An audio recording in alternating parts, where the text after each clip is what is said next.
Michel Pastoureau. Oui, pour l'historien que je suis... Vous avez le sourire en écoutant.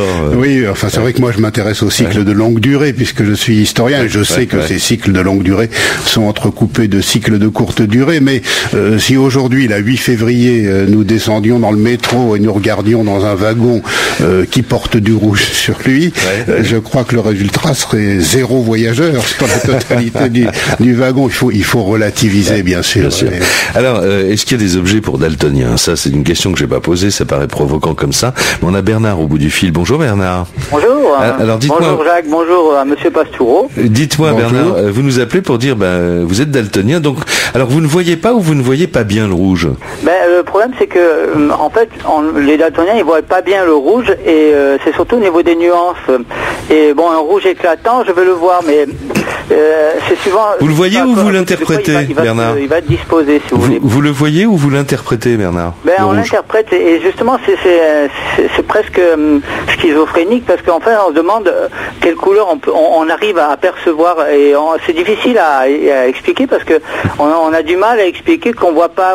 Moi j'ai ma femme qui dessine avec moi et qui m'aide beaucoup dans les couleurs parce que je suis illustrateur. Vous imaginez un peu ma difficulté. Ah, en plus vous êtes illustrateur, d'accord. Et là je dessine justement en même temps que je vous parle. Enfin bon, j'ai arrêté pour les 5 minutes qui viennent là. Mais si vous voulez, c'est extrêmement difficile. Ma femme m'aide justement dans ces moments pour choisir les couleurs parce que des fois il m'arrive de faire des trucs verts alors que je crois que c'est rouge, vous voyez. Et inversement. Et c'est quelque chose de difficilement explicable, quoi. Par exemple en automne, les thym indiens, les forêts qui sont d'un rouge magnifique, je les vois très peu, je les vois pas. Vous le savez parce qu'on vous en parle. On va demander le commentaire de Michel Pastoureau. Oui, il y a plusieurs formes de troubles de la vision des couleurs et plusieurs formes de daltonisme, mais la plus répandue, comme vous venez de le dire, en effet, consiste souvent à confondre les tons rouges et les tons verts, ce qui pose des problèmes dans la nature, par exemple. Mais les daltoniens soulignent que quand les couleurs sont très très vives, cette confusion, ils l'évitent en général. Ce sont les tons moyens et tout ce qui est ou les tons un peu grisés. C'est ça. Oui. Et comment vous habillez, Bernard? En blanc. non, je plaisante. Non, je m'habille en marron, des teintes assez décamailleux, j'aime bien.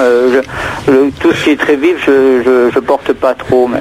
Et d'ailleurs, je voulais dire à ce propos que j'ai un problème pour le match de foot, parce que les joueurs de foot sur la pelouse, je les voyais pas bien. Ils se confondaient avec pour l'équipe de France. Ah oui, ils se confondaient avec la pelouse.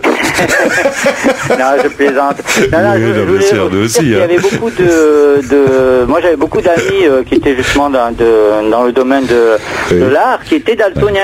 C'est incroyable parce qu'il y a beaucoup de gens qui sont daltoniens et qui professent dans ce milieu-là, quoi. Et ben voilà. Alors est-ce que c'est une coïncidence Écoutez, en tout cas, je vous remercie. Merci beaucoup donc de votre témoignage. Pour les feux rouges, vous savez qu'en haut c'est le rouge et qu'en bas c'est le vert.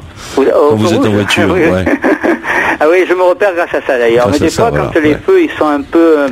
dans certaines régions, ils sont très très vifs. Des fois, je confonds le vert et le rouge. À ce niveau-là, c'est vrai qu'il y a des différences. Il y a peu de différence, quoi. Il faut vraiment que je me repère à l'emplacement, quoi.